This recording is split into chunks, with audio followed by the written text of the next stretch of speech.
All right, so does anyone have any questions, or do you want me to kick it off?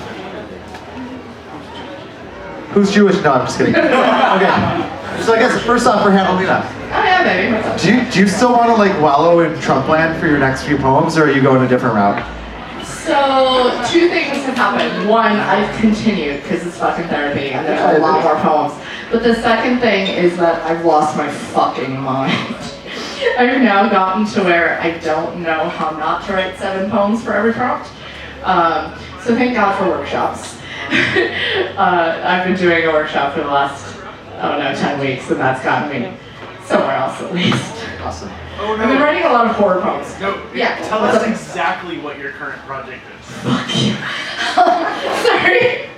My current project is that I am taking every one of Aesop's fables and I am writing them based off of popular horror movies as a way of talking about how horror movies are morality plays and that we teach morality through them.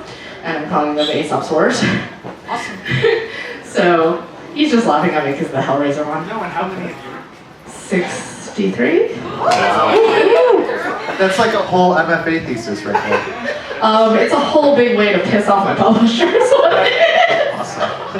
He is the world's most patient man. Yeah. I've got one for you too. Okay. Your poems have such a strange way of starting off so funny, but then turning just absolutely heart-wrenching. And how the hell do you do that? I mean, like, and where are you going next too? What's your next project? Or when is the Belly God? Yeah, the Belly God. When is Belly God going to be available? Who knows? I'm still. It's ordered. It's sent to friends who are looking at it, and then I'll start submitting it to places. So I have no idea when it's going to come out. My dream would be like. I mean, next year would be great, but realistically 2021 or 2022.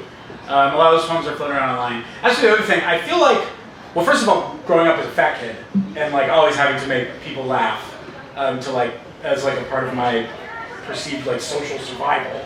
And then just doing like that, and then knowing how, I guess, knowing experientially how closely linked humor and sorrow are. Like they're the same thing. They're not different. So a lot of times the sadness is already there. And I think also because I'm an actor and I love plays, and the great, for me, like the great 2-act structure is the first act has me laughing my ass off and the second act guts me. And I've always loved that. What's next is so Belly God. I've written a play that's hopefully going to be put up in the next year. About a guy with an eating disorder. Because that's I really want to talk, like, as a straight dude with an eating disorder, I feel like I have an obligation to, like, and who makes art, I have an obligation to talk about that because it's a thing that we don't talk about. And I think that's for very sort of misogynistic reasons, the kind of stigma around it being like, eating disorders are women's diseases. And so there are a lot of men who I think live in silence with this thing. And then another book about desire that's called Horn. And then one about my dad's death, another manuscript. And then I'm starting to work on one right now that's called Shylock, which is about, explores the character Shylock from Shakespeare's Merchant of Venice. It's about Jewish stuff, just Jewish sorrows. There's a lot of them. Yeah, a lot of Jewish sorrows. Yeah. It makes me think about how many of my, just in general, how much my life revolves around my breasts in that same way. Because I know it's having big breasts, whatever. But it is one of the things that very early on was brought to my attention and weaponized against me. And the way that I'm always the first one to make a joke about them. Yeah. I've spent most of my life before having kids much skinnier than this, but they don't go anywhere. Yeah. And I think that, as people who are othered in various different ways, we spend a lot of time examining what conversations we're allowed to have with the people around us, how we're allowed to present ourselves, and I don't know. Yeah. There's no conclusion to that. No, there is not. And part of it is like you spend your life. I've spent my life kind of trying to make the most of what has othered me.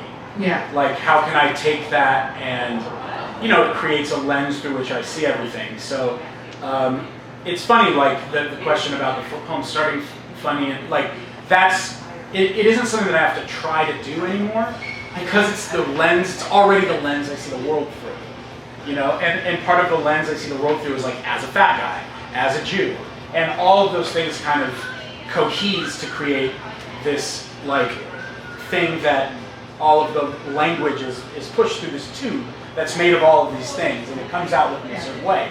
And yeah, like I you know, growing up heavy, like in the book I'm writing a series of odes to parts of my body that I have a very complicated relationship with. And some of them I couldn't write, they ended up being failed odes. But then there is like, I have one to my breast, because like, it was a thing as a kid, my friends would come and like squeeze, laugh and make jokes about it. And to take that thing, to take a thing that others you and turn it into something useful, and to turn it into something hopefully kind, is I think a large part of what makes me want to keep writing poems. There's also just such an awkward place in passability. Being Jewish, being white looking. I'm also Hawaiian and American Indian and a lot of other things, but I look super fucking white.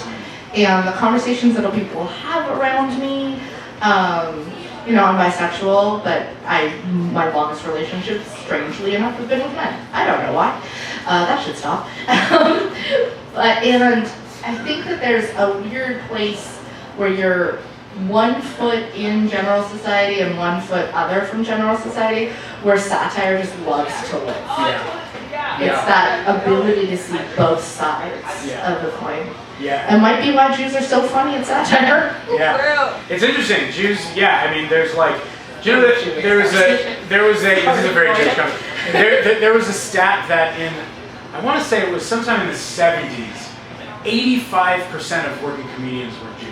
It was like fully 85%. And part of it was because we just come off the Holocaust, and we all needed laughter to heal. And so you see, I think the most subversive and successful and funny comedy in this country right now is being made by comedians of color, queer comedians, trans comedians, because these communities need laughter. They need laughter so much, and they're creating it for themselves. And what I love about it is it all seems to be, we're like flipping everything on its head, and it's this humor that punches up, which I think is great. It's important. I also think there's a huge link between satire and poetry. It's the kind of thing that relies so strongly on an understanding of the larger culture, because it pulls just these short segments out and kind of asks you to fill in the rest. And so if you don't have that established background, it's really hard to make those easy comparisons and then make the harder comparisons that both satire and poetry ask you to do. I think they're more closely linked than most other mediums that we use. My student shouldn't have left right now. Like, our project is writing satire. Like, that's the paper that they're writing right now. And you should just ask them these questions. Yeah, right, exactly. The ones who are here are all writing great satires, actually. The ones who like probably need to learn a little bit about satire didn't come tonight, so. Cool. Does anyone else have any questions for our poets? Yeah. So I know your book is themed, I know that. Like, you're talking about coming out with body seems very themed. How do you stay focused and prolific on one theme without getting burnt out? I'm obsessed. I'm fucking obsessed.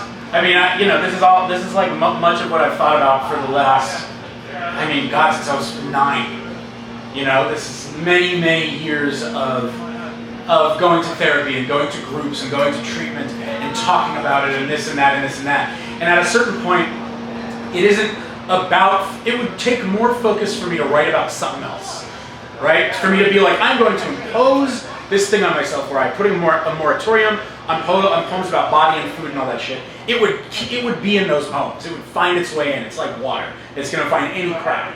And I think the thing is, the way that I've done a lot of it is with, this is very like technical, is with 30-30s. Writing 30 poems in 30 days, where I'm just like, all right, 30 fat poems in 30 days, all right, 30 food poems in 30 days, and just write and write and write and write and write until I've turned over every rock, and discover as much as I can. But there's a poet, does anyone know the poet Shira Ehrlichman? Yes. Shira Ehrlichman's Amazing. a genius. And her girlfriend is another poet named Angel Nafis, who's also a genius. And Angel said something to Shira, what Shira said to me, where she was like, lean into what you're up to. And I was like, what a simple thing, but it changed everything for me. The poems started to get more conversational, more of the humor came out. I stopped trying to write MFA poems. I wasn't in an MFA program. I've never been to college, right? So, and here I am trying to write like a goddamn Donald Hall poem, and I'm like some blabbermouth Jew from the valley. So I had to like lean into who I was. And for me it was that's the thing that needed the telling. And it wasn't until a pretty long, having written many of them, was I like, oh, there's a book here. And this is going to be a cohesive thing.